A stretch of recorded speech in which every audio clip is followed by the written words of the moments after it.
Lesson 22, review of numerical and algebraic expressions, statements and sentences, conditional equations. So numerical and algebraic expressions, I wouldn't write this down, just notice the difference. Okay, so numerical, notice, has all numbers, all right? So numerical just means like numbers, all right? So everything is numbers.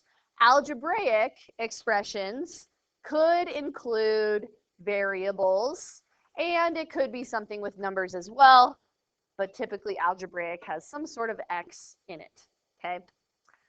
Statements and sentences. The number of peaches equals the number of apples. So if you see that, you guys would write peaches equals apples, okay? The number of peaches does not equal the number of apples. So this one would be peaches does not equal apples, okay? So you do need to know the line through the equal sign is does not equal. The number of peaches is greater than the number of apples. Peaches greater than apples. Make sure you know the symbols, okay? The number of peaches is less than the number of apples. So the less than makes like an L for less than.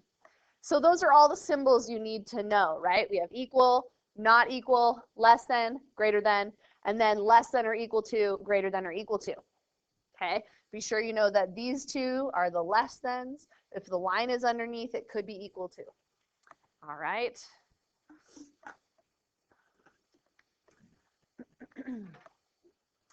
Conditional equations.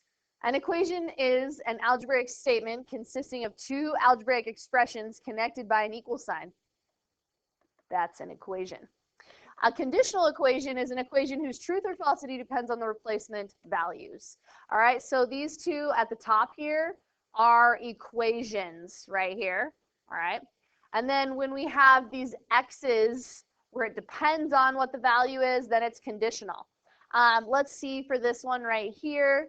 We have 4 plus x equals 4 plus x when you add these two. So actually on this one, you guys, like x could be anything, okay? And it would be true. So that's just an equation, okay? This one, this one's just like not even possible right here. Okay, what happens if I subtract the x from both sides? The x's actually go away. And I get 4 equals 6. So that's not possible. What's yes. The other equation type?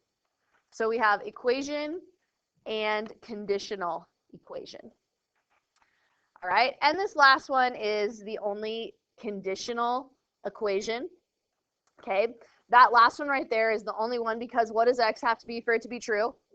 Yes, this only works if x is 4. It is conditional on x being 4. All right. So they're going to give you a lot of these problems. Does -2 or 2 satisfy the equation? Yeah. And you're going to be like, it's 2. All right. X is definitely 2. And then you're going to want to show the work. 2 minus 2 equals 0. So 0 equals 0. And that's a true statement right there. Okay. If you plug in -2, you get -4 equals 0, which is not true right there. Those are not equal, all right?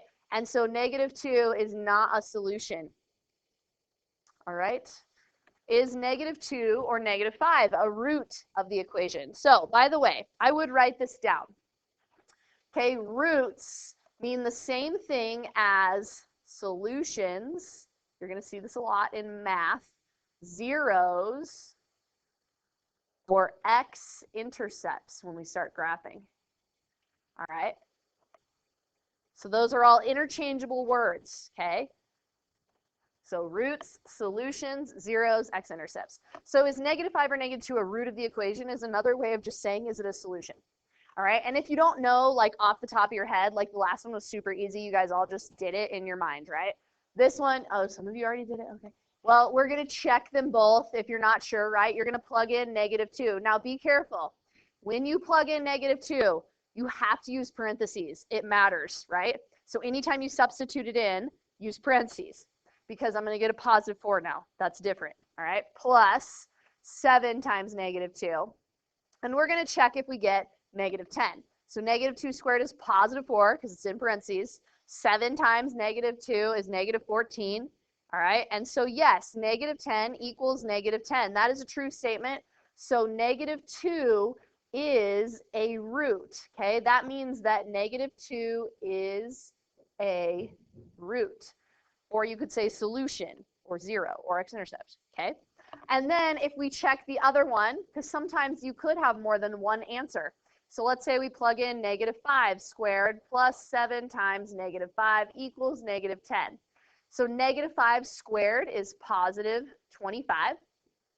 7 times negative 5 is negative 35.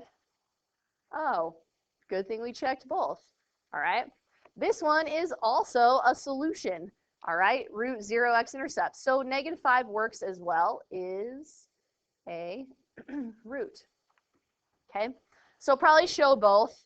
I know the last one you could do in your head, but I would show this one.